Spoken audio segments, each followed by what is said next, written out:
Honen amaieran, urtebete egingo da, Imanol Pradales lehendakariak zuzentzen duen Eusko Jaurlaritza osatu zela. Eta une egokia da, urtebete honetan, Eusko Jaurlaritzak egituena aztertzeko. Ez bere jardun osoa, ez kezkatu. Gai, zehatz bat aztertu nahi du, Euskal Herriko pentsiodunen mugimenduak eskatzen gaituen gai bat. Zaintza.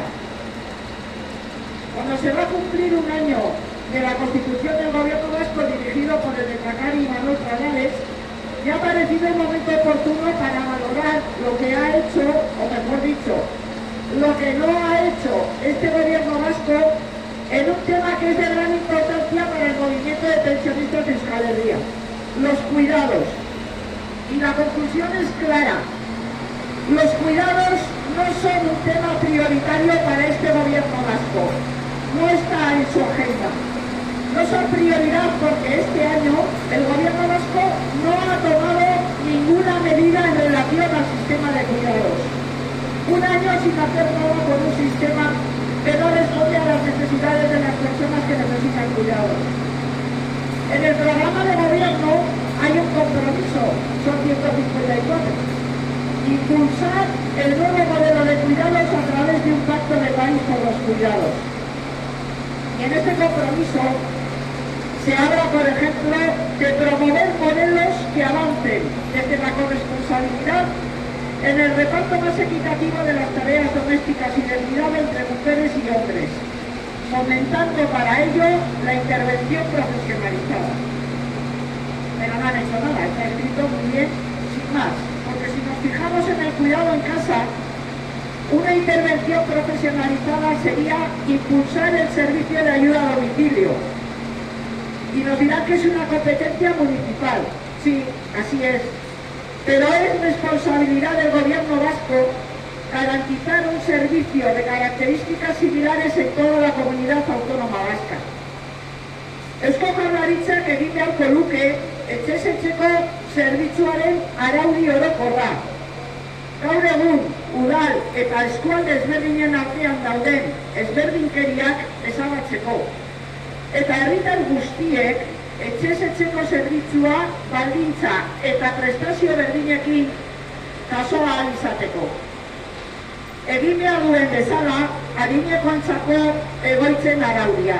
Eta ez du egin. 2009ko dekretu bat daukagu. Legebiltzarrak dekretu hori egin eta berehala eskatu zion Eusko Jaurlaritzari aldatzeko.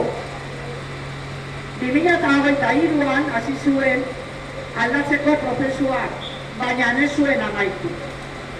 Ni una regulación del servicio de ayuda a domicilio, ni el decreto de centros residenciales que la anterior legislatura le exigió al Parlamento Vasco que modificase para establecer unas ratios que garantizasen un servicio de calidad en el servicio residencial. Lo tenía puesto en el plan normativo del 2024, pero no lo cumplió.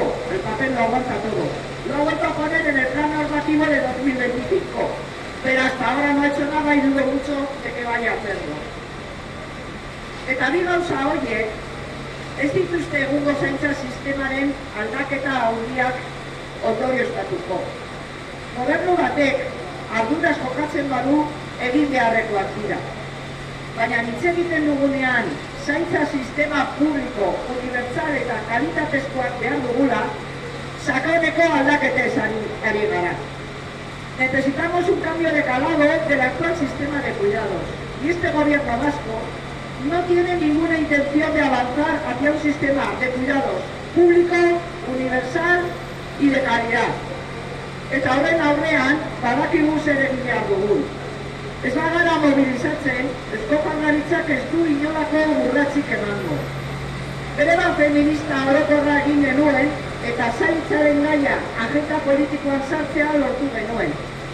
Berriro mobilizazioei ekin beharko diogu, urritu nahi ez duen Eusko Jaurlaritza hau mugiarazteko. Zaintza sistema publiko, unibertsal eta kalitatearen alde jarraituko dugu lanean.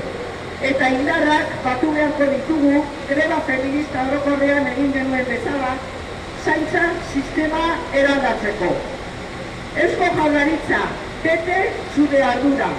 Guztiontzako zaintza duina bermatu.